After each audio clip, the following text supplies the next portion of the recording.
नमस्कार दोस्तों। आज हम लोग जो सीजीपीएससी मेंस में एक बहुत इंपॉर्टेंट टॉपिक है, आप किसी बुक या गूगल में आप सर्च करेंगे तो ये डेटा मिलना पॉसिबल नहीं है। लगातार देखेंगे सीजीपीएससी मेंस में 10 नंबर का 15 नंबर का ये अब पूछा जा रहा है। इससे टॉपिक जो है, चाहे ब्रह्मगुप्त हो, आर्यभट्ट हो, है ना, रामानुजाचार्य हो या अन्य जो गणितज्ञ हैं, जो हमारे भारतीय इतिहास या जो ऋषि मुनि कहा जाए, जिनके एक चीज ताजुब है कि इतना फैक्ट कैलकुलेशन बिना तकनीकी या बिना अन्य सहायता से कैसे किए, तो ये ज्योतिषाचार्य माना जाए। अब उसी के आधार पे ये से गणित का जो फार्मूला प्रतिभूत हुआ, तो लगातार देख रहे हैं कि सीजीपीएससी मेंस में इसको पूछा जा रहा है संबंधित गणितज्ञ को, जो हमारे ऐतिहासिक हैं।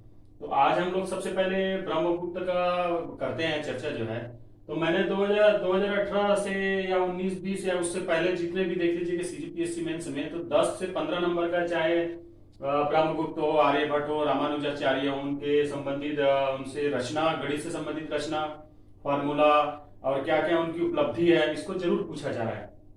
तो जैसा आपको दिख रहा होगा, मेरा सीजीपीएससी मेंस का 2018 की कॉपी है, जिसमें पूछा गया है। देखिए, मैं लिखा भी हूँ तो मुझे कम से कम 8 नंबर उसमें दिया गया है।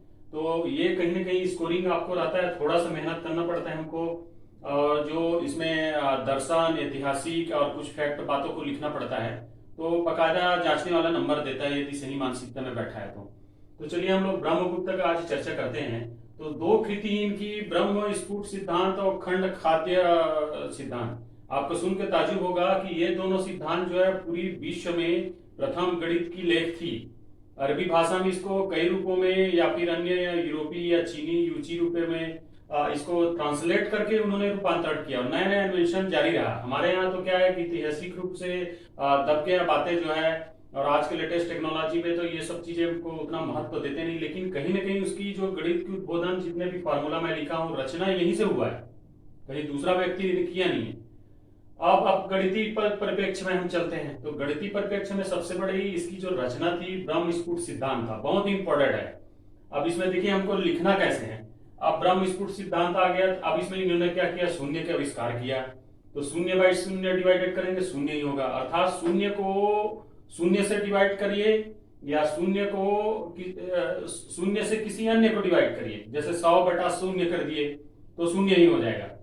लेकिन इसमें बहुत डिटेल उन्होंने बताया। देखिए, जो आज का परिप्रेक्ष्य बिल्कुल फिट है, क्या है, 0/शून्य बराबर शून्य होगा। लेकिन यदि ऊपर यदि 100 है, 100 में यदि शून्य का भाग देते हैं तो भी शून्य होगा।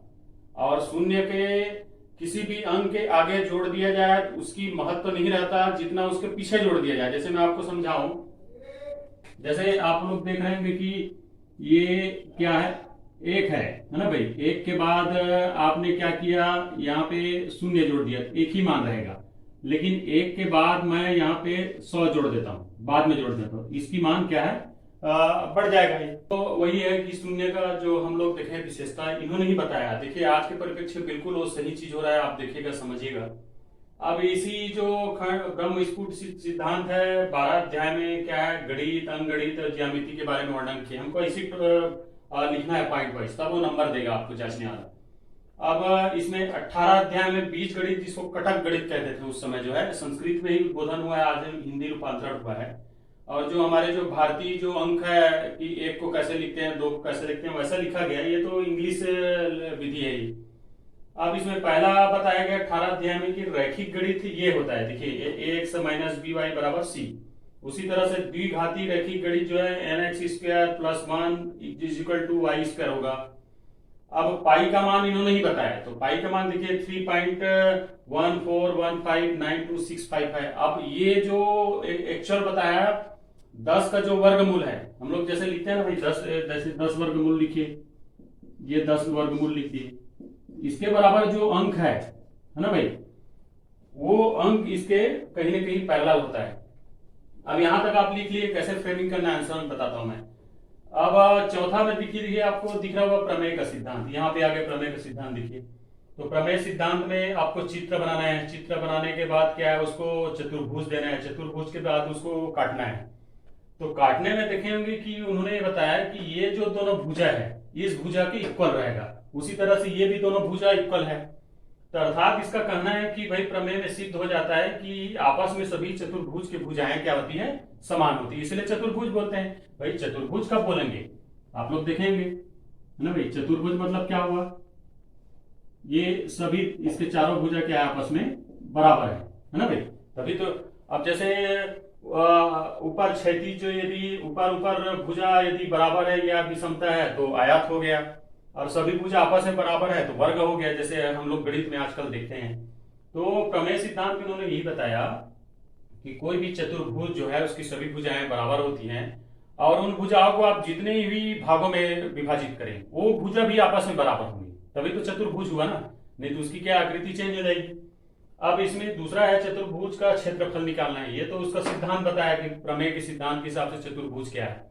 अब इसमें देखिए चित्र क्रमांक 2 में दिख रहा होगा कि सन्निकट मतलब अप्रोक्सीमेट जो वैल्यू अपन निकालते हैं गणित के भाषा में, तो उसका p plus Q by 2 r by 2 इस फॉर्मूला में होगा। अब यहाँ पे एक्चुअल उन्होंने पूरा बता दिया कि सभी भुजाएं आपस में क्या है, बराबर होता है इस सिद्धांत के अनुसार। अब शुद्ध एकदम प्योर वैल्यू फैक्ट वैल्यू ज्ञात करना है किसी का, गणित में देखेंगे तो ये जनरली फॉर्मूला है t minus p t minus q t minus r whole square, और जहां t क्या है, अर्ध परिमाप है, अर्थात ये देखिए जैसे ये अर्ध परिमाप देखिए, ये अर्ध परिमाप है, ये आधा, तो अर्ध परिमाप मतलब पूरा होल, ये सभी भुजाओं का वर्ग। और जो आधा रहता है जैसे कोई भी परिमाप 10 है, उसकी वैल्यू 10 सेंटीमीटर है, तो डिवाइड करके 2 कर दीजिए तो 5 सेंटीमीटर वो अर्ध परिमाप होगा, तो वही जो टी है अर्ध परिमाप है।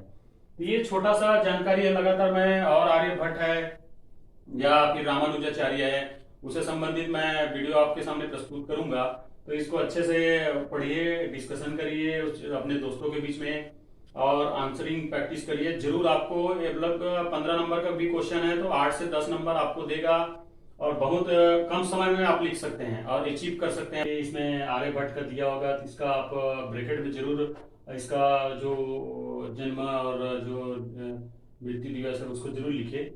और ये 2018 में पूछा गया था मुख्य परीक्षा में, 15 नंबर से 10 नंबर तक के आता है। अब इसकी कृति देख लेते हैं कि 10 गीत का है, आर्यभट्ट है, तंत्र है, गणित एवं खगोल विज्ञान से संबंधित है। अब आपको विदित होगा कि 1975 में इसी के नाम से आर्यभट्ट का क्या उपग्रह लोग सैटेलाइट्स लॉन्च किए थे, इन्हीं को समर्पित है। पुणे में इनका शोध संस्थान भी बनाया गया इनके नाम से। अब देखिए इसका अब गणितीय सूत्र में तो गणितीय में कुल 108 छंद और 13 अतिरिक्त परिचयात्मक गणितीय विधि का विवरण है, तो हम लोग बारी बारी देखते हैं क्या है। अब सबसे पहले इन्होंने क्या, वृत्त के व्यास और वृत्त की परिधि को अनुपात में निकाल के एग्जैक्ट वैल्यू निकाला। जैसे देखिए 100 प्लस 2 हो ब्रैकेट में इंटू 8 प्लस 6 to 1000 है ना भाई, ये फुल ब्रैकेट है। उसके बाद फिर ये देखिए 20,000 इक्वल टू 3.1416 से अप्रोक्सीमेट वैल्यू को बिल्कुल कैलकुलेशन करके बता दिया उन्होंने। सूत्र देखिए वर्ग और घन का सूत्र जो आज के परिप्रेक्ष्य में लोग डिजिटल उसमें पढ़ते हैं, बिल्कुल देखिए सही निकाला है। 1 का स्क्वायर प्लस 2 का स्क्वायर प्लस 3 का स्क्वायर इक्वल टू अपन इंडिफिनिट तक ले जाएंगे, प्लस n का square equal to n bracket में 1n plus bracket close 2n plus 1 bracket close divided by 2 है ना भाई। उसी तरह से इसमें मतलब क्यूब का भी निकालेंगे हम प्राकृतिक संख्या का, जैसे आपको क्यूब का दिख रहा है तो इस फॉर्मूला में भी अपन लिख सकते हैं, इन्होंने ये बताया। अब इसी में आगे हम लोग इसके कुछ विवरण को देखेंगे। ये बिल्कुल आपको लिखना जरूरी है, आपको गिरे से गिरे हालत में वो 50% मार्क्स से नीचे दे ही नहीं सकता हो, इतना भी हो आप इसको तो अच्छे से फ्रेमिंग करिए और पढ़िए। चलिए आगे हम लोग चलते थे गीतक पाद में 13 छंद है। इसमें क्या है, समय की बड़ी इकाई है ना, समय के जो डेट टाइम वगैरह आज करते हैं, तिथि या सप्ताह वगैरह करते हैं, उसका विवरण बताया। कल्प जैसे मनवंतर है, युग है, मतलब कितने युग पुराना है, जैसे हम लोग ईसा पूर्व ईस्वी बोलते हैं, शतक या दशक बोलते हैं, तो वो सारा चीज का विवरण दिया। वेदांग ज्योतिषी का भी इन्होंने बताया, जो हम लोग कल उसमें हम लोग देखते होंगे, आप लोग पढ़े ही होंगे उसमें, है ना। वेदांग में 6 प्रकार का आता है ना, कल्प, निरुक्त, छंद, व्याकरण और ज्योतिष हो गया और शिक्षा हो गया। अब गणित पाद में विशेष गणित का है, तो उसमें क्षेत्रमिति, ज्यामिति, शंकु, द्विघात, युगपत समीकरण इत्यादि। 33वां छंद में बताया, इसमें साइन थीटा, कॉस थीटा, जो भी उसका ज्या को ज्या टेंजिया बोलते हैं, स्पर्शिया बोलते हैं, उसका विवरण बताया। देखिए इतनी पुरातन ईसा पूर्व आज से 2500 साल पहले, 2500 साल पहले। अब काल क्रियापाद में देखिए इसमें बता रहा है कि देखिए खगोल वगैरह, तो काल क्रिया पाद बोला है तो देखिए इसमें काल क्रिया में जैसे देख रहे हैं खगोलीय विज्ञान जो पृथ्वी सूर्य चंद्रमा जैसे पर्टिकुलर पृथ्वी की ही माप किया, तो आपको दिख रहा होगा पृथ्वी के परिधि को उन्होंने अप्रोक्सीमेट वैल्यू निकाला है जो आपको अंकों में दिख रहा होगा। पृथ्वी की जो परिक्रमा है जो सूर्य को जो एक एक दिन में कितना परिक्रमा करती है उसका काल निर्धारित किया है कि 23 घंटा 56 मिनट और 4.1 सेकंड। उसी तरह से घूर्णन जो साल में घूर्णन करती है पृथ्वी जो है 365 दिन 6 घंटा 12 मिनट 30 सेकंड का बताया है। गोलपाद इसमें 50 क्षण में बताया गया है, 50वां क्षण में बताया गया कि ग्रह नक्षत्र पृथ्वी चंद्रमा सूर्य और अन्य के बारे में विवरण दिया। तो ये छोटा सी जानकारी है। इससे पहले हम लोग दो आज देख चुके हैं, ब्रह्मगुप्त और आर्यभट्ट को।